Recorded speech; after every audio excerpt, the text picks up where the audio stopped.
ఉప్పు నిస్సారమైన ఎడల లాకొచ్చే ఉప్పు నిస్సారమైన దేని వల్ల మీరు దానికి సారం కలుగజేతురు? మీరు దానికి సారం ఎలా ఇవ్వగలుగుతారు? ఉప్పు నిస్సారం అయితే మీలో మీరు ఉప్పు సారం గలవారై ఉండి ఒకరితో ఒకరు సమాధానముగా ఉండు అని చెప్పారు. అది మనము ఉప్పు మంచిదే, ఆ ఉప్పు సారం లేదనుకోండి దానికి సారం ఎలా ఇస్తారు అంటున్నాడు. కనుక సారం కలిగినాగా ఉప్పులాగా ఉండాలనేటటువంటిది దేవుని యొక్క ఉద్దేశం అండి. ఇప్పుడు ఈ ఉప్పు గురించి పాత నిబంధనలో దేవుడు ఇశ్రాయేలుకి ఏం చెప్పాడో చూద్దాం. లేవి కాండం 2వ అధ్యాయం 13వ వచనం.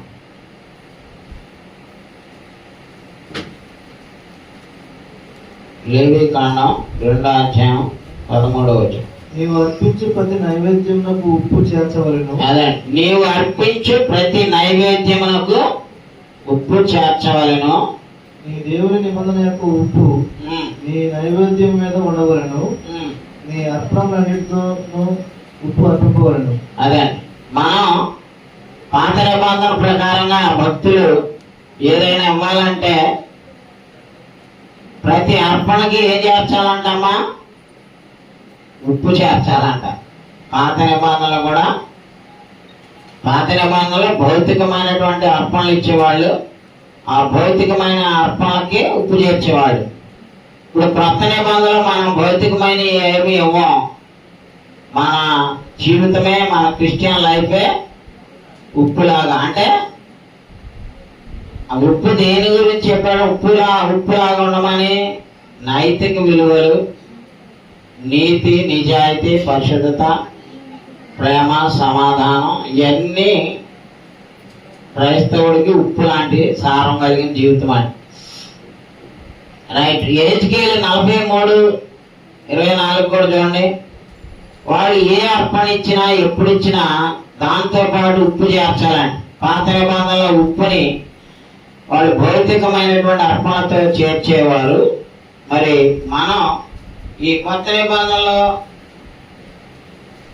ఏమో ఉప్పు సారం వంటి నీతి, నిజాయితీ, పరిశుద్ధత కలిగిన జీవితంతో దేవుని ఆరాధించాలనేటటువంటిది నేటి క్రైస్తవులుగా మనం కలిగి ఉండవలసిన లక్షణం అండి. తీసారా 43:24. యెహోవా సన్నిధికి వాటిని తేగా యాజకులు వాటి మీద ఉప్పు చల్లి దహన బలిగా యెహోవాకు అర్పింపవలెను. అది ఇశ్రాయేలు భక్తులు దేవుని ఆరాధించడానికి వచ్చేటప్పుడు ఏ బలులు అయితే తెస్తారో ఆ బలుల మీద ఉప్పు చల్లి దాన్ని దహన బలిగా దేవునికి అర్పించాలంటండి. మీరు అందరూ వస్తారు, మిమ్మల్ని నడిపించే నేను కూడా మీ అందరికీ నీతియుక్తమైన జీవితాన్ని జీవించాలి. అది ఆయన చెప్తున్న అర్థం. పాత నిబంధనలనేమో భక్తులు తెచ్చిన అర్పణ మీద ఉప్పు చల్లాలి యాజకులు. ఇప్పుడు నేను నడిపించే నేను కూడా మీ అందరికీ ఆ నీతియుక్తమైన జీవితంలో ఒక మాదిరిగా ఉండాలి. నేను, నా పిల్లలు, నా కుటుంబం, వి మస్ట్ బి హోలీ. అందుకే దేవుడు చెప్తున్నాడు అన్నమాట, యాజకుల మీద కూడా ఆ బాధ్యత పెట్టాడు. అలాగే హెజ్కేలు గ్రంథంలోనే 16:4 కూడా చూడండి. ఇది ఇశ్రాయేలీయులుగా వాళ్ళు ఎప్పుడు తెచ్చినా, ఏ అర్పణ తెచ్చినా అది వాళ్ళకి నిత్యమైన నిబంధన అండి. వాళ్ళు ఇశ్రాయేలీయులు నీ జనన విధము చూడగా నీవు పుట్టిన నాడు నీ నాభి సూత్రము అంటే బొడ్డుపై కోస్తారు కదండి. తల్లి కడుపులో నుంచి బయటకు రాగానే ఈ కడుపులో ఉన్న చైల్డ్కి తల్లి తిన్న ఆహారం అంతా దేని నుంచి వెళ్ళింది? ఆ బొడ్డుపైకి బంధమే అంటారు కదా మీరు మీ పిల్లలతో. తల్లిలో ఏది తిన్నా వెళ్ళేది పిల్లలకి బొడ్డు ద్వారానే. అది బయటకు వచ్చిన తర్వాత దాన్ని కట్ చేస్తారు కదా. ఆ విషయం చెప్తున్నాడు. నీ జనన విధము చూడగా నీవు పుట్టిన నాడు నీ నాభి సూత్రము కోయబడలేదు, శుభ్రమగుటకు నీవు నీళ్ళలో కడుగబడలేదు, వారు నీకు ఉప్పు రాయకపోయి బట్ట చుట్టకపోయి. అంటే మన పిల్లలకి ఏం చేస్తాము, పుట్టాక ఇలాంటి జాగ్రత్తలన్నీ చేస్తూ ఉంటాం. ఆసుపత్రిలో కూడా పిల్లలు పుట్టంగానే నర్సులు ఆ పుట్టిన బిడ్డకి ఫస్ట్ ఎయిడ్గా చేస్తూ ఉంటారు. ఇవన్నీ మనకు తెలియకపోవచ్చు. కాబట్టి అప్పుడు ఇశ్రాయేలీయుల గురించి మాట్లాడుతున్నాడు అన్నమాట. అలాగే 2వ రాజుల గ్రంథం 2వ అధ్యాయం 19 వచ్చిన చూడండి. పాత నిబంధనలో ఉప్పుని ప్రొటెక్ట్ చేయడానికి, ప్యూరిఫై చేయడానికి కూడా వాడేవాళ్ళు అంటండి. ఇవాళ 2వ రాజుల్లో ఎలీషా గారి దగ్గరికి ఒక ప్రాబ్లం చేస్తారు శిష్యులు. ఆ ప్రాబ్లం సొల్యూషన్ ఏంటంటే ఉప్పు. చూడండి,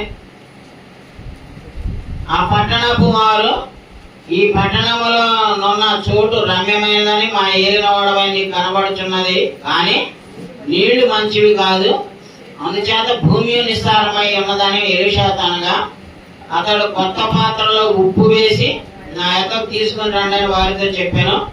వారు దాన్ని తీసుకుని రాగా అతడు ఆ నీటి మూట యొక్కకు పోయి అందులో ఉప్పు వేసి, యెహోవా సెలవిచ్చినదేమనగా, ఈ నీటిని నేను బాగు చేసి ఉన్నాను గనుక ఇక దీని వల్ల మరణము కలగకపోవును, భూమి నిస్సారముగా ఉండదు అనెను. కాబట్టి నేటి వరకు ఎలీషా చెప్పిన మాట చొప్పున ఆ నీరు మంచిదై ఉన్నది అంటున్నాడు. కాబట్టి అమ్మా, ఇక్కడ ఒక నీటిని, ఒక నదిని, ఒక చెరువుని ఎలీషా గారు దేంతో మంచి నీరుగా చేశాడు? ఉప్పు, సాల్ట్. సో పాత నిబంధనలు కూడా సాల్ట్ ని అనేక విషయాలకి మరి ఉపయోగపడే విధంగా వాడుకున్నాడు అన్నమాట. సో నైతికత, నీతి, పరిశుద్ధత అనేటటువంటిది కొత్త నిబంధనలో క్రైస్తవులు కలిగి ఉండాలి. మనం చేసే ప్రార్థన నీతియుక్తమైన జీవితాలు అయి ఉండాలి. నీతియుక్తమైన జీవితాలు లేని పాత నిబంధనలో వారిని ఏం చేశాడో తెలుసా? మా దేవుడు ఏం చేశాడు? 2 ఉదాహరణలు చెప్పండి. పాత నిబంధనలో నీతిగా జీవించని ప్రజల్ని దేవుడు ఏం చేశాడు? ఆదికాండం 6:5, ఆదికాండంలో 6వ అధ్యాయం ఏం చేశాడు? నరుల చెడుతనము భూమి మీద గొప్పదని, అదే నరుల చెడుతనము భూమి మీద గొప్పదని, వారి హృదయం యొక్క తలంపులు, వారి హృదయం యొక్క తలంపులలోని ఊహ అంతా ఎల్లప్పుడూ కేవలం చెడ్డదని యెహోవా చూచి. అది నరుల యొక్క, ఇక నరుల్లో ఏం లేదు, చెడుతనమే. మంచి నీతి లేదు, ప్రవర్తన చెడుతనం, మాట చెడుతనం, మనసు polluted. So everything was filled with evilness. చెడుతనంతో, చెడు తలంపులతో, చెడు క్రియలతో ఆనాటి ప్రపంచం చెడిపోయిందంట. అందుకని ఏం చేయాలనుకున్నాడు దేవుడు? భూలోకము దేవుని సన్నిధిని చెడిపోయి ఉండెను, భూలోకము బలాత్కారముతో నిండిపోయి ఉండెను. 11వ వచనం చదువుతున్నా 6వ అధ్యాయంలో. ఈ దేవుడు భూలోకమును చూచినప్పుడు అది చెడిపోయి ఉండెను, భూమి మీద సమస్త శరీరులు తమ మార్గమును చెరిపి వేసుకొని ఉండేది. అంటే మనుషులు తమ క్రియలను, తమ ప్రవర్తనను, తన ఆలోచన విధానాన్ని చెరిపేసుకున్నారని, చెడుతనంతో నిండిపోయిందన్న భూలోకం. అందుకని ఆనాటి ప్రపంచాన్ని దేవుడు పూర్తిగా తుడిచిపెట్టేసేసాడని. అలాగే అప్పుడు కూడా నీతిమంతులైనటువంటి ఎవరిని? నోవాహుని, ఆయన కుటుంబాన్ని కాపాడా లేదా? అర్థమవుతుందండి? అంత భూలోకం చెడిపోయిన భూప్రపంచంలో కూడా ఒక ఫ్యామిలీ నీతి సారం కలిగిన, ఉప్పు సారం కలిగిన వీళ్ళు. మిగతా వాళ్ళందరూ జీవితాలు సారం లేదు, నీతి లేదు, చెడిపోయారు. పాపానికి, చెడుతనానికి, దుష్టత్వానికి వాళ్ళు మునిగి తేలుతున్నారు. అలాగే ఇంకొక అధ్యాయం కూడా చూడండి, ఆదికాండంలోనే 13:13 అండి. సొదొమ మనుషులు దుష్టులను యెహోవా దృష్టికి బహు పాపులనై ఉండిరి. అబ్బా చూసారమ్మా, సొదొమ గొమొర్రా గురించి తెలుసా? ఎప్పుడన్నా విన్నారా? వినే ఉంటాం కానీ మర్చిపోతాం. సొదొమ గొమొర్రాలను ఏం చేశాడు దేవుడు? ఎందుకు చేశాడు? అదే చెప్తున్నాడు. సొదొమ మనుషులు సొదొమ మనుషులు దుష్టులను యెహోవా దృష్టికి బహుపాపులనై ఉన్నారు. దుష్టులు అంట మామూలు పాపులు కాదండి, బహుపాపులు అంటాడు. అందుకని ఆ దుష్ట దేశాన్ని ఏం చేశాడో చూడండి 19:24లో. కాబట్టి నీతి, భక్తి, భయము లేకుండా ఇష్టానుసారంగా జీవించే వాళ్ళని దేవుడు ఎప్పుడూ కూడా స్పేర్ చేయడండి. ఇప్పుడు కూడా చాలా మంది ప్రపంచంలో 100% మంది ఈ టైపే ఉంటారు. ఆ దేశంలో కూడా అబ్రహాం అడుగుతాడు, అయ్యా ఆ పట్టణంలో 50 మంది ఉంటే ఆ దేశాన్ని నాశనం చేయకుండా అన్నాడు. ఓకే, నేను నాశనం చేయను, బతికిస్తాను అన్నాడు. ఒకవేళ ఆయన మళ్ళీ అనుమానం వచ్చి 40 మంది ఉన్నారనుకో, దాన్ని నాశనం చేయకుండా ఉంటావా అన్నాడు. అసలు 40 మంది కనపడినా ఓకే అన్నాడు, నాశనం చేయను అన్నాడు. 30కి వచ్చాడు, 20కి వచ్చాడు, ఆఖరికి 10 మంది కూడా లేరు. అక్కడ దొరికింది ఎంతమంది?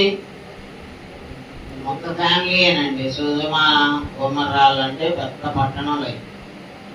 ఆ పెద్ద పట్టణాల్లో దొరికింది ఎంతమంది? కేవలం లోతు కుటుంబం. కాబట్టి అప్పుడు ఏం చేశాడు మరి ఆ పట్టణాలని?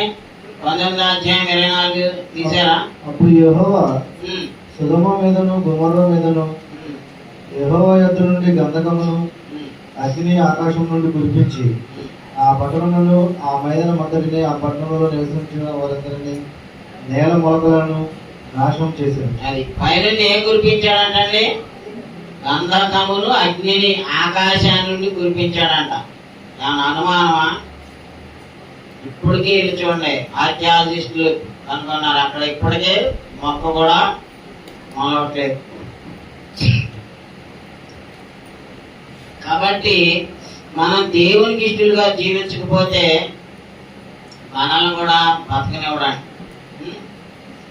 ఎందుకు ఇశ్రాయేలుకు ముందు అనేక దేశాలలో ఉన్నారు, వాళ్ళని ఎందుకు నాశనం చేసాడో తెలుసా?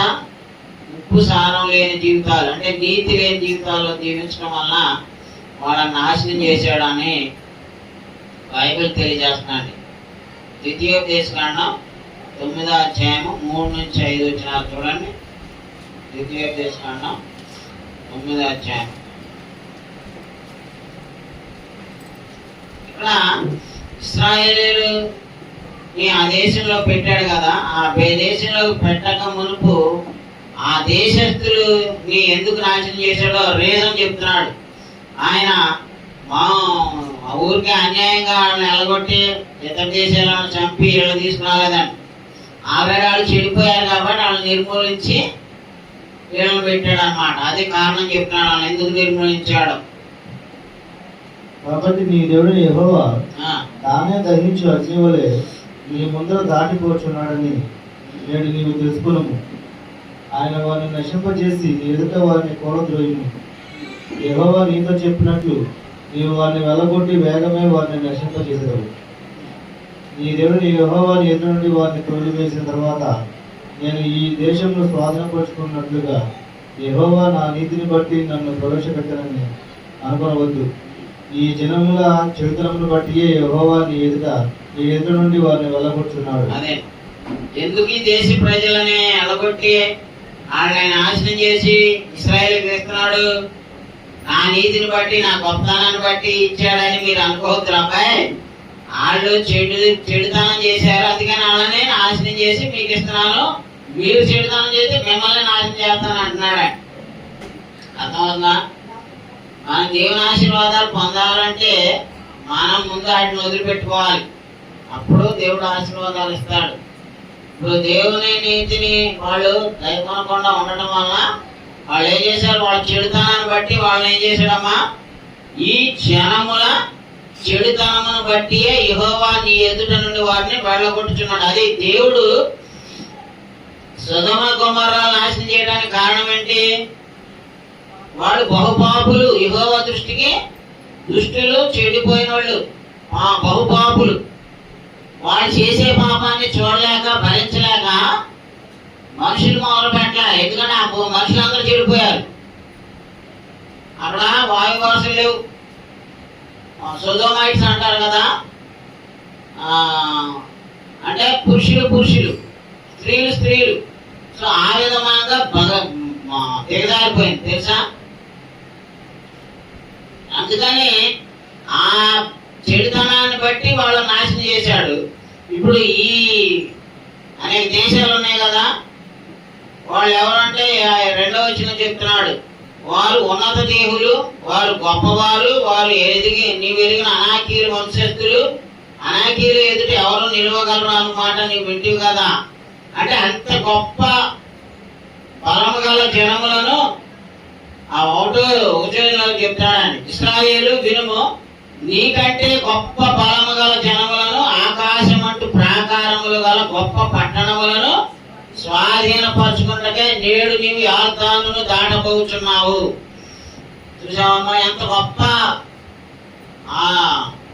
అనాకీలు అంటే గొప్ప ప్రజలు. వాళ్ళ పట్టణాలంటే ఆకాశాన్ని అంటే గొప్ప ఇళ్ళు, అంటే అంతస్తుల మీద అంతస్తులు అప్పుడే ఉన్నాయండి. క్రీస్తు పూర్వం 4000 సంవత్సరాల నాటి చరిత్ర ఇది. మోషే గారి హయాంలో జరుగుతున్న పరిస్థితి. ఆ గొప్ప పట్టణస్తుల్ని, ఆ గొప్ప వ్యక్తుల్ని, ఉన్నత దేవుల్ని ఏం చేశాడండి? వీళ్ళ ముందు నిలవనీయకుండా వాళ్ళని నాశనం చేశాడు. ఎందుకని అనే రీజన్ చెప్తున్నాడు ఇక్కడ 4వ వచనం లాస్ట్ లైన్ లో. ఈ జనముల చెడుతనమును బట్టి యెహోవా నీ ఎదుట నుండి వారిని వెళ్ళగొట్టుచున్నాడు. That is the reason. దేవుడు ఆ దేశాలను నాశనం చేయడానికి కారణం చెప్తున్నాడు, ఆ ప్రజలను చంపడానికి కారణం చెప్తున్నాడు. ఇశ్రాయేలీయుల్ని 40 సంవత్సరాల అరణ్యంలో, అది ఆ దేశంలో స్టార్ట్ అయిన తరం మొత్తాన్ని అరణ్యంలో చంపేశాడు. ఎందుకని? వాళ్ళందరూ శనిగారు, గొనిగారు, వ్యభిచరించారు, తాగారు, తందనాడారు, దేవుని ప్రేమించలేదు. దేవుని పని అంటే ఇంట్రెస్ట్ లేకుండా సాతాను గాళ్ళు వాళ్ళని నాశనం చేశాడు. అందుకని వాళ్ళు ఏం చేశాడండి? అరణ్యంలోనే చంపేశాడు. ఎందుకని? మరి ఆ కనాన్ దేశంలోకి ఎవరిని తీసుకెళ్ళాడు? ఎవరైతే నీతిగా నిలబడ్డారో ఓన్లీ ఆ జనరేషన్ లో ఇద్దరేనండి. ఎవరాళ్ళు? కాలేబు, యెహోషువ. వాళ్ళిద్దరు తర్వాత ఏ పాపం పుణ్యం తెలియదు చిన్న పిల్లల్ని నెక్స్ట్ జనరేషన్ తీసుకెళ్ళాడు. కానీ ఆ తిరుగుబాటు చేసిన, శనిగి గొనిగి దేవుడికి వ్యతిరేకంగా పాపం చేసిన వాళ్ళందరినీ అరణ్యంలోనే నాశనం చేశాడు. మనకి ఈ విషయాన్ని హెబ్రీ పత్రికలో చెప్తున్నాడు చూడండి 4వ అధ్యాయంలో. కాబట్టి ఎప్పుడైనా మన పిల్లలకి మనకి మేలు జరగాలంటే ముందు తండ్రులు భక్తులై ఉండాలండి. ఇవాళ ఫాదర్స్ డే అంట. జాషువా ఒక పెద్ద సాంగ్ వీడియో క్రియేట్ చేసి చర్చ్ గ్రూప్ లో పెట్టాడు, చూసారా? చూడండి, ఎలాగేలాక అద్భుతమైన తండ్రి కష్టాన్ని చూపించాడని. ఇందాక నేను పిల్లలతో హ్యాపీ ఫాదర్స్ డే గారు అనుకుంటూ వచ్చారు వీళ్ళు, హెచ్కేఎఫ్ కూతురు. నాకు అమ్మ మీ డాడీకి చెప్పారా అంటే వాళ్ళు చెప్పుకుంటే వస్తున్నారు. నాకు మా చిన్నవాడు గేడు దగ్గర ఉండి చిన్నప్పుడు గుర్తొచ్చింది. నాకు ఆడు ఏమంటా వచ్చాడంటే వాళ్ళ అమ్మ ఎదురు కనపడి పట్టించుకుడు ఎవరిని. డాడీ డాడీ నేను కనపడలేదు, డాడీ ఉన్నారా అనుకుంటూ వచ్చాడు చిన్నప్పుడు. అది గుర్తొచ్చి కళ్ళలో నీళ్ళు తిరిగి. ఎందుకంటే ఫాదర్స్ మీద ప్రేమ, అఫెక్షన్ అనేటువంటిది పిల్లలకి చాలా ఉండదండి. పిల్లలకి హీరో ఎవరంటే తండ్రి. కొంతమంది తండ్రిని ప్రేమని ఆడి కష్టాన్ని గుర్తిస్తారు, కొంతమంది ఏమో గుర్తించరండి. ఆడు ఎంత ఇచ్చినా నువ్వేమిచ్చావు? నేను ఈ పేద కుటుంబంలో పుట్టకుండా చిరంజీవికి పుట్టాల్సింది, ఆడికి డబ్బులున్నాడు పుట్టాల్సింది అనుకునే ఎదవలు ఉంటారు. నీ ఫాదర్ లేకపోతే నీకు జన్మ లేదు, ఆడపిల్లలైనా మగపిల్లైనా. సో ఫాదర్ని నువ్వు దేవుడు తర్వాత దేవుడుగా ఎవరిని గుర్తించాలో తెలుసా? తండ్రినేనండి. ఇవాళ తండ్రిని అవమానించే వాళ్ళు, తండ్రిని గౌరవించిన వాళ్ళు, తండ్రిని ఇన్సల్ట్ చేసేవాళ్ళు, వాళ్ళు గొప్పలా ఫీల్ అవుతున్నారండి. అది తండ్రి లేకపోతే ఆడి స్కూల్ ఫీజు కట్టేది ఎవడు, ఆడికి డ్రెస్సులు కొన్నది ఎవడు, పాల ప్యాకెట్లు పాల బాటిల్స్ ఇచ్చింది ఎవరయ్యా? అయ్యా అలాంటి వాళ్ళే తెచ్చుకున్నారా? రోహిత్ కుమార్ మీ నాన్న లేకపోతే నువ్వు ఎక్కడి నుంచి వచ్చావురా? ఆడికి తెలియదు పాపం, చిన్నపిల్లలు కదా.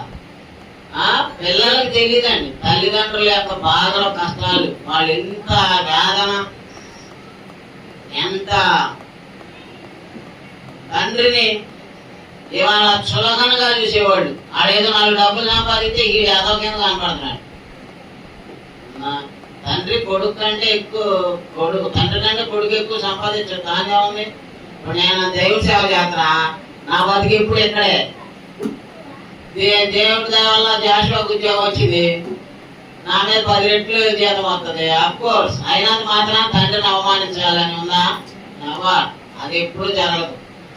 కాబట్టి తండ్రి, పరలోకపు తండ్రిని మనం గౌరవించాలి, మన తండ్రిని మనం గౌరవించాలి. ఇశ్రాయేలీయులు పరలోకపు తండ్రిని గౌరవించడంలో ఫెయిల్ అయ్యారు కాబట్టి, వాళ్ళు దుర్మార్గులు అయ్యారు కాబట్టి, దేవుడి మీద తిరగబడ్డారు కాబట్టి దేవుడు వారిని నాశనం చేశాడు. చూడండి 4వ అధ్యాయంలో ఇశ్రాయేలీయులు 3వ అధ్యాయంలో చూడండి 3:16 నుంచి విని కోపము పుట్టించిన వారెవరో మోషే చేత నడిపింపబడి ఐగుప్తులో నుండి బయలుదేరి వచ్చిన వారందరే కదా. ఎవరి మీద 40 ఏండ్లు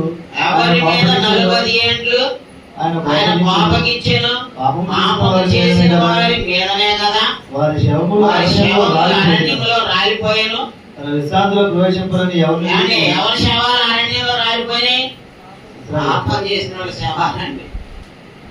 పరలోకం చేరాలంటే పాపం మానేయాలి, దేవునికి ఇష్టం లేని క్రియలు మానేయాలి. నీతి, నిజాయితీ, పరిశుద్ధత, ప్రేమ, సమాధానం ఇవి మనలో ఉండాల్సిన ఉప్పు సారం.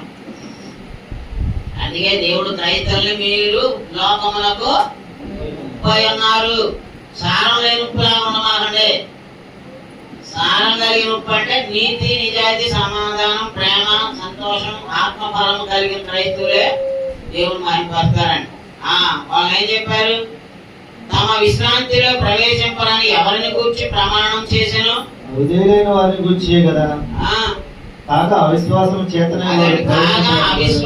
చేతనే వారు ప్రవేశింపలేకపోయారని గ్రహిస్తున్నాము. అదే అవిశ్వాసం చేత మనం దేవుడికి ఇష్టలుగా ఉండకపోతే మనం కూడా పరలోకం చేరే అవకాశాన్ని పోగొట్టుకుంటామండి. కాబట్టి అలాగే ఎజ్రా గ్రంథం 6:9 చూడండి. ఎజ్రా గ్రంథం 6:9 యోబుకు ముందు ఉంటుంది. యోబుకు 2 పుస్తకాలు, నెహెమ్యాకు.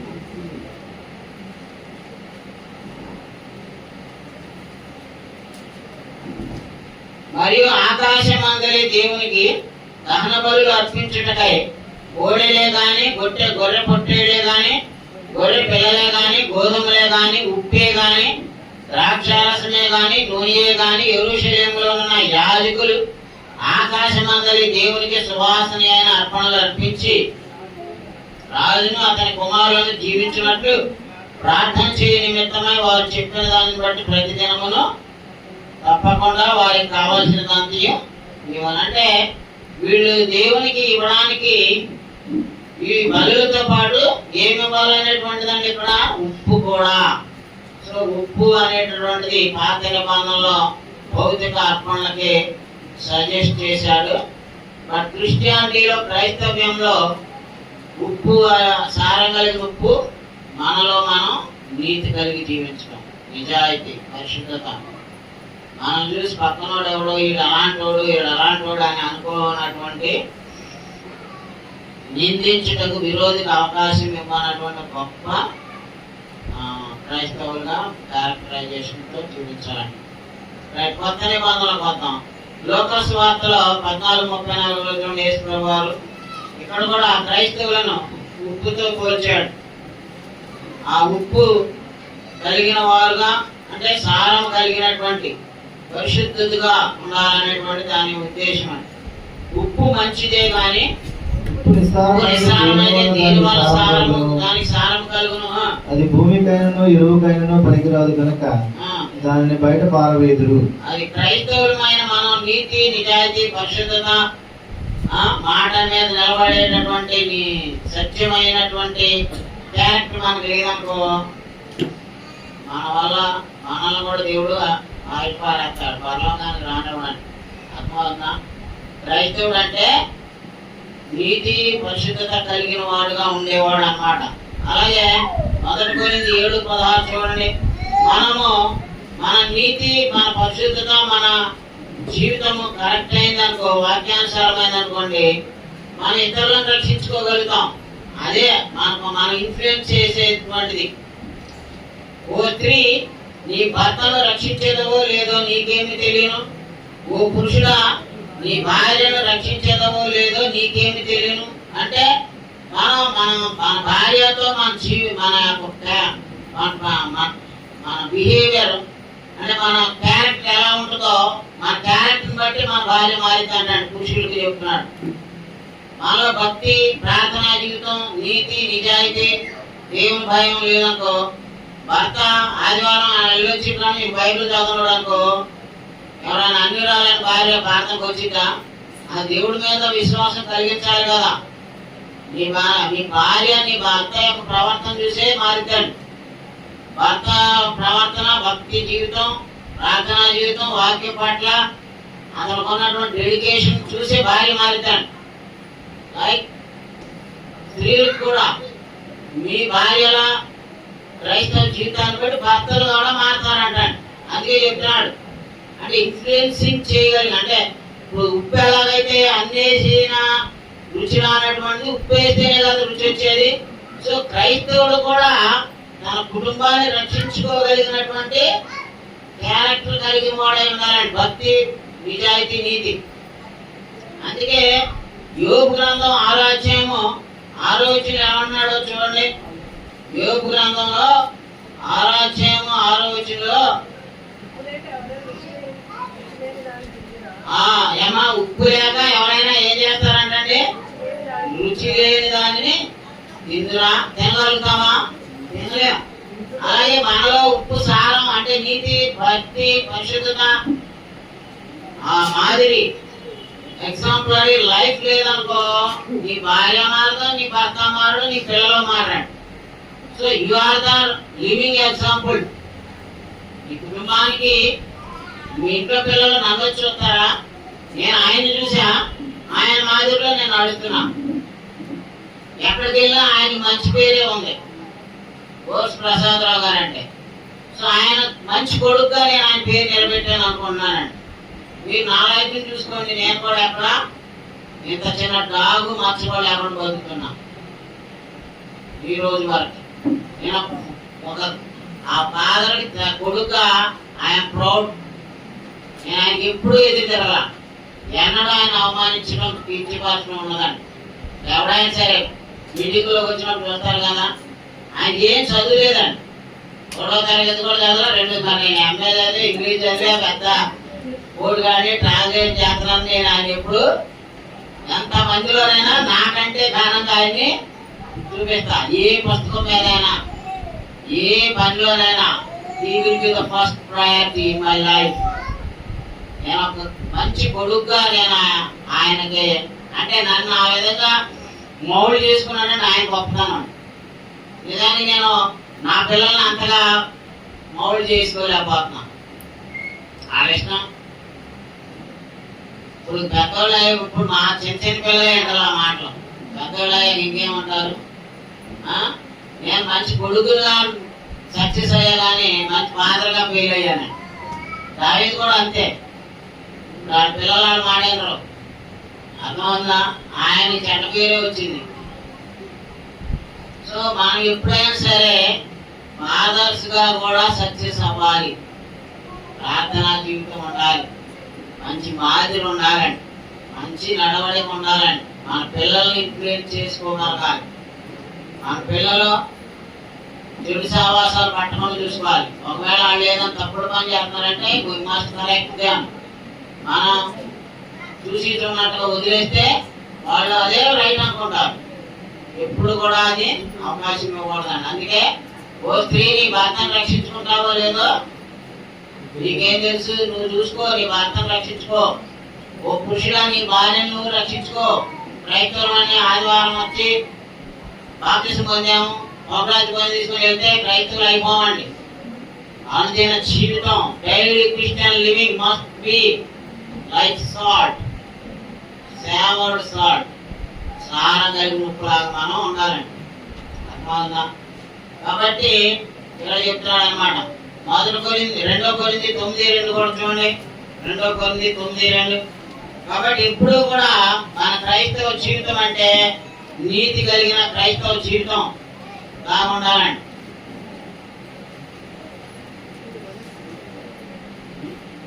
మీ మనసు సిద్ధమై ఉన్నదని నేను ఎరుగుదును, అందువల్ల సంవత్సరం నుండి అకయ సిద్ధపడి ఉన్నదని చెప్పి నేను మిమ్మల్ని గురించి మాసిదోనియా వారి ఎదుట అతిశయపడుతున్నాను. మీ ఆసక్తిని చూసి అనేకులు ఇన్స్పైర్ చేయాలి, ఇన్ఫ్లుయెన్స్. ఇప్పుడు అకయాలో ఉన్న వారి యొక్క మాదిరి ఇతరులకు ఏమైందండి? మాసిదోనియా వారు ఎదుట ఈ అకయాలో ఉన్న కొరింథీ సంఘము యొక్క ఆసక్తిని సిద్ధపాటుని చూసి మాసిదోనియా వారి ఎదుట అతిశయపడుతున్నాడంట. వీళ్ళ యొక్క ఆసక్తిని చూసి ఇతరులు ఏమవుతున్నారంట?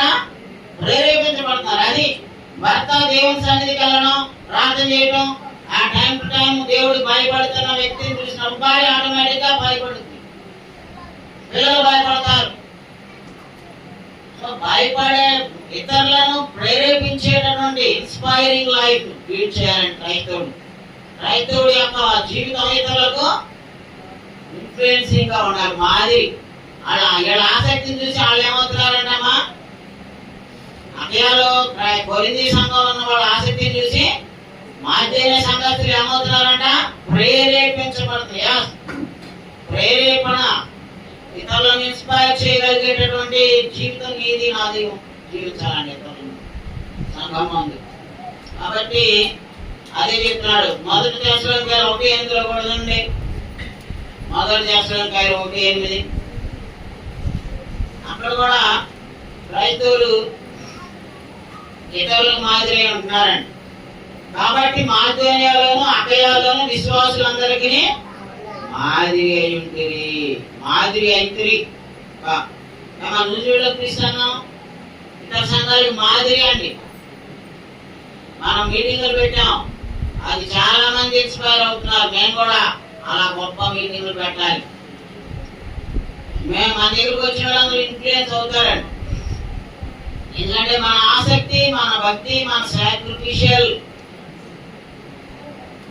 లైఫ్, మనం చేస్తున్న దేవుని కొరకు మనం చేస్తున్న కార్యాలు, బైబిల్ క్లాసులు కానీ ఏదైనా దేవుని కొరకు మనం ఏదైతే చేస్తున్నామో, these are all inspiring other people. ఇతరులకు మనం మాదిరి అవుతామండి. ఎందుకనగా మీ ఇద్దరు నుండి ప్రభు వాక్యము మాసిదోనియాలోను అకయాలోను మ్రోగెను. అక్కడ మాత్రమే కాక ప్రతి స్థలమందును దేవుని ఎదుట ఉన్న మీ విశ్వాసము వెల్లడాయను కనుక మేమేమి చెప్పవలసిన ఆవశ్యకత. మా తల్లిదండ్రులే ఇంత కుటుంబంలో పిల్లల్ని భక్తిలో నడిపించుకోలేకపోతున్నాం. ఇది షేమ్. ప్రతి తల్లి తండ్రి సిగ్గుపడండి. మీ పిల్లల్ని దేవుడి సన్నిధిలో తీసుకురాలేని అందరూ. మీ పిల్లలకి పిల్లలు కుదురుగా మీ దేవుని సన్నిధిలో కూర్చోబెట్టడం నువ్వు తండ్రివా, నువ్వు తల్లివా? నీతో పాటు వాళ్ళని తీసుకొచ్చుకోలేనప్పుడు వాళ్ళని అర్థానికి పోతాన్ని చూస్తూ ఉంటావా? వాళ్ళ భౌతికంగా అయితే బంగారం కొంట, వెండి కొంట, ఇల్లు లేకపోతే ఇల్లు కావాలి, టీవీ కాకపోతే టీవీ కావాలి, అది కావాలి, ఇది కావాలి, ఇవన్నీ ఇస్తావు. మరి why you are neglecting their souls? వాళ్ళ ఆత్మలు పరలోకానికి వెళ్ళకుండా చెడగొట్టి నరకాన్ని పంపిస్తావా? నీ భర్త నువ్వు ఇన్ఫ్లుయెన్స్ చేయకపోతే నువ్వేం క్రైస్తవురాలు? నీ భార్య నువ్వు ఇన్ఫ్లుయెన్స్ చేయకపోతే నువ్వేం క్రైస్తవుడివి? It's shame. ఎవరైతే పిల్లల విషయంలో ఫెయిల్ అవుతున్నారో, we are all failed parents, you are all failed wives, you are all failed husbands. ఎవరైతే భార్యను ఇన్ఫ్లుయెన్స్ చేయాలో అంటే ప్రార్థనకు రావడానికి, దేవుని పని చేయడానికి, దేవుళ్ళు ఎదగడానికి, బాప్తిసం పొందడానికి, ప్రార్థన చేసుకోవడానికి, వాక్యం చదువుకోవడానికి, వీటిల్లోనండి. మన ఇతర విషయాల్లో బాగానే ఇన్ఫ్లుయెన్స్ చేస్తాం. ఈ మిగతా వాటిలో చెప్పక్కర్లా, బాగా ఇన్ఫ్లుయెన్స్ చేసేస్తాం. మరి దేవుడు విషయంలో ఇన్ఫ్లుయెన్స్ చేయాలండి. ఈ దశలోని కైలో దేవుడికి మాదిరి అయ్యానంటండి. కాబట్టి మాదిరియాలోను అక్కయాలోను విశ్వాసులందరికీ మాదిరి అయ్యారు. ఎవరు? దశలోని కైలో అక్కడ సంఘ సభ్యులు. వాళ్ళ విశ్వాసం, వాళ్ళ ఆసక్తి, వాళ్ళ భక్తి ఇతరులకు మార్గదర్శనం అయ్యారండి. ఇప్పుడు హెబ్రీ 11:4 చూడండి. ఇక్కడ కూడా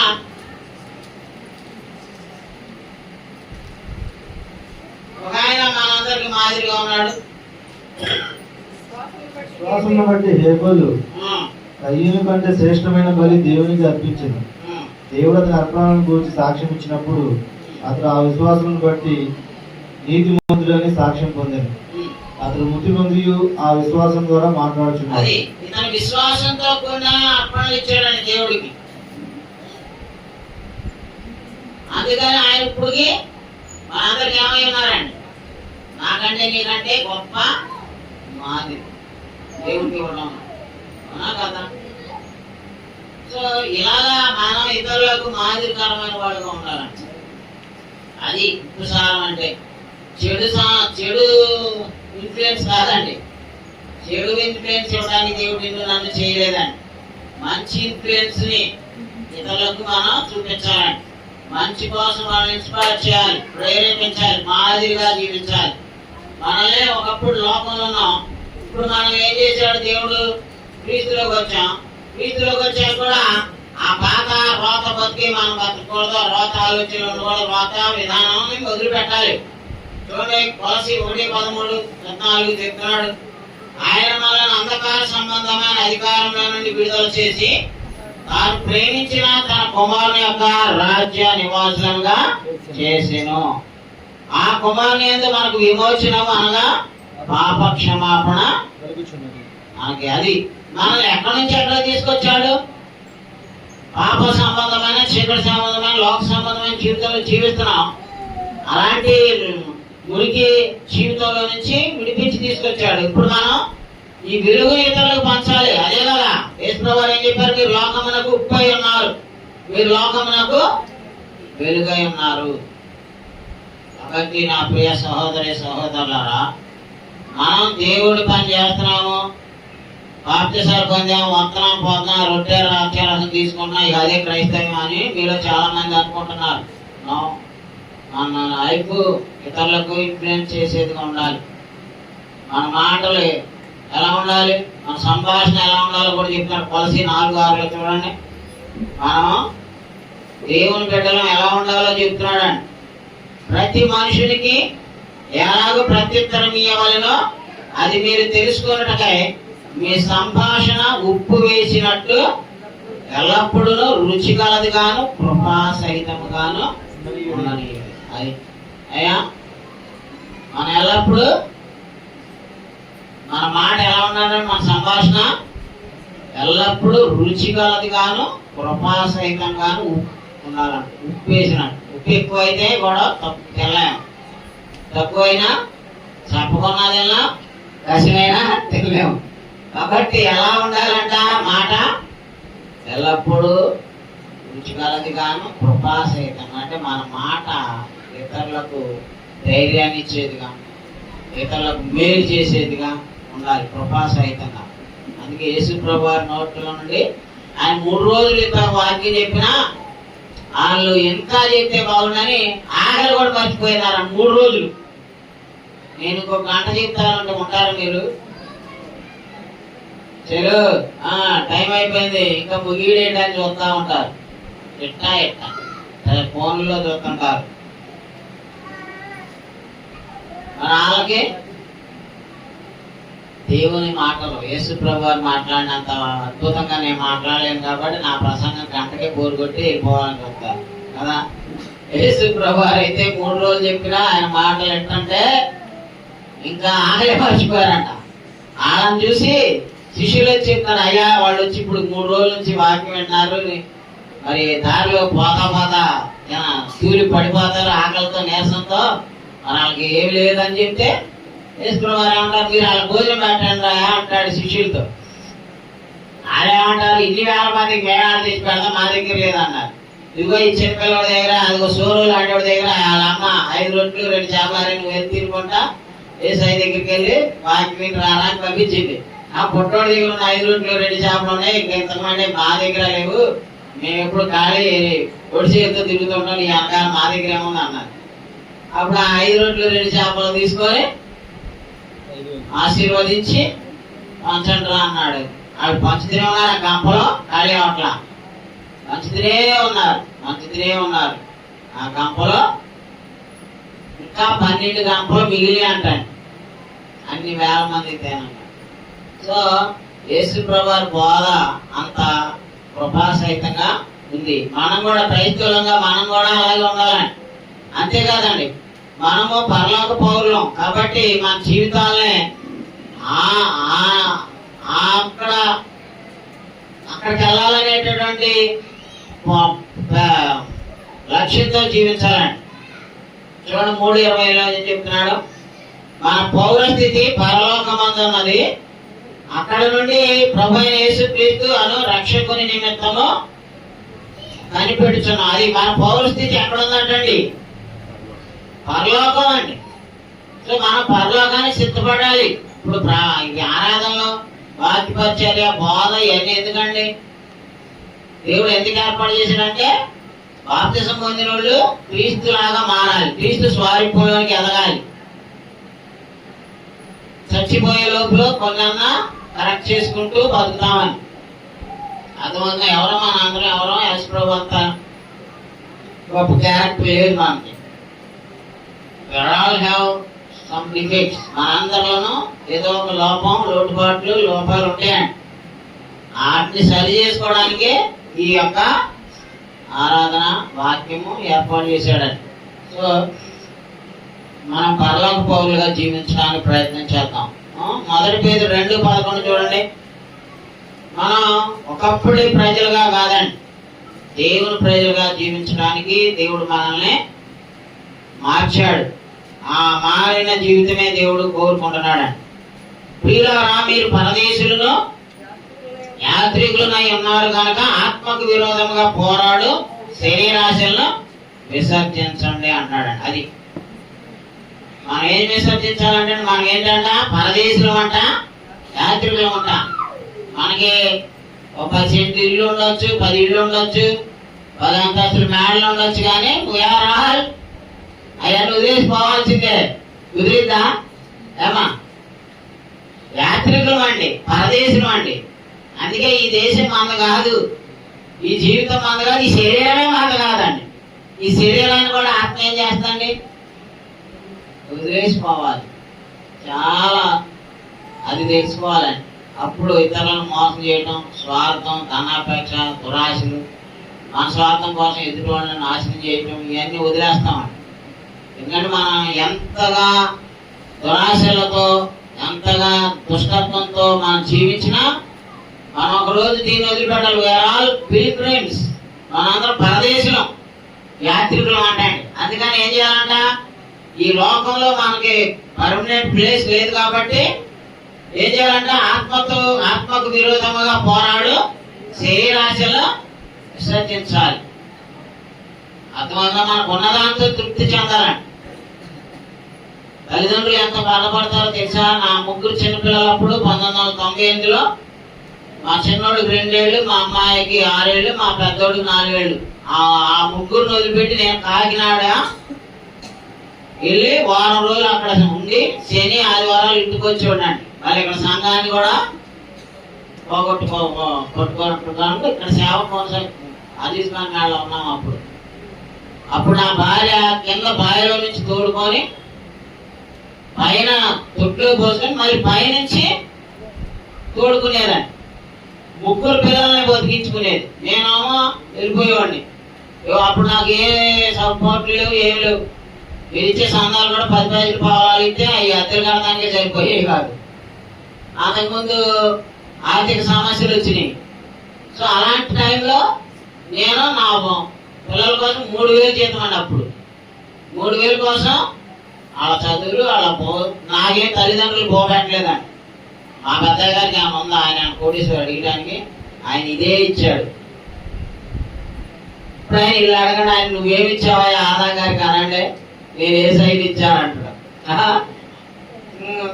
సో నేను 3000 జీతం కోసం వెళ్తే 500 ఛార్జీకి అయిపోయాయి. అమ్మ 4 సార్లు వెళ్ళొస్తే ఆ ప్రయాణం ఎంత భయంకరంగా చేసేవాడిని తెలుసా.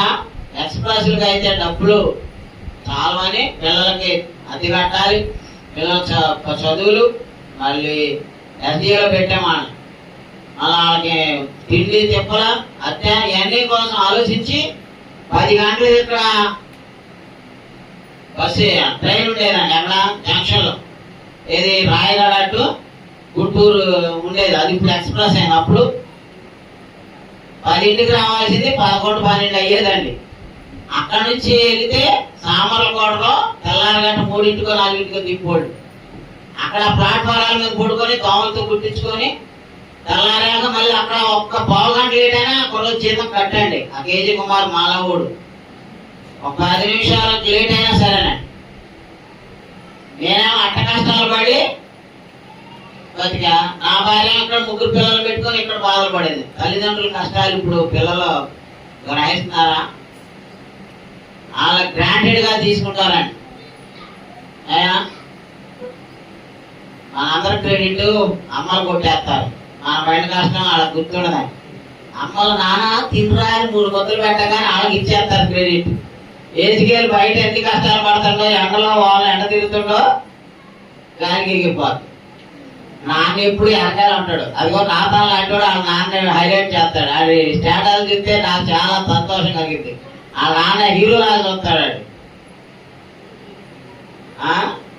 సో తల్లిదండ్రులు ఎంత కష్టపడుతున్నారో తెలుసుకోవాలి. పిల్లలు అన్నీ ఉన్నప్పుడు ఈజీగానే ఉంటది, కానీ ఈ స్థాయికి రావడానికి మేము ఎన్ని కష్టాలు పడ్డామో.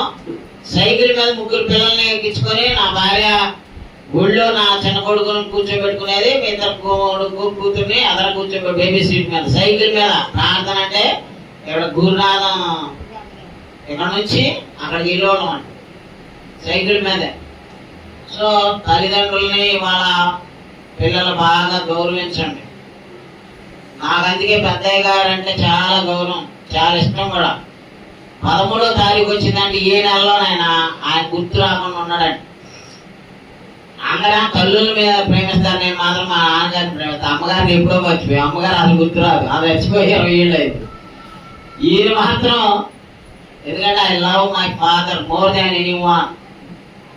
నేను అంతే కదా, ఆయనకు ఒక మంచి కొడుకును కూడా గర్వంగా చెప్పుకోగలుగుతాను. ఆయన కోరుకున్నదే చేసి, ఆయన వద్దన్నది నేను ఎప్పుడు చేయలే. ఆయన వద్దన్నదికి అనకాల స్థలం కూడా తీసుకోలేదండి, లేకపోతే ఎప్పుడో తీసుకున్నాండి. ఆయన వద్దన్నది నేను ఆయన చూపించిన ఆమె పెళ్లి చేసుకున్నాను. వెనకాల కూర్చున్న అరుణ గారు ఆయన వద్దన్నది నేను ఎప్పుడూ చేయలేదండి. సో మీ అందరికి వందనాలు. Happy father's day. మనందరం కూడా తల్లిదండ్రులు గౌరవించే వాళ్ళుగా ఉందాం. అలాగే దేవుడు అసలైన తండ్రి ఎవరండి? మన పరలోక తండ్రి ఎవరు? ఆయన గౌరవిద్దాం. ఆయన తర్వాతే ఏ తండ్రి అయినా.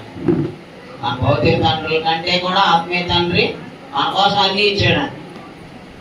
సో పరలోక తండ్రిని గౌరవిద్దాం, మనం కనిపించిన తల్లిదండ్రుల్ని గౌరవిద్దాం. థ్యాంక్ యూ, వందనాలు. God bless you.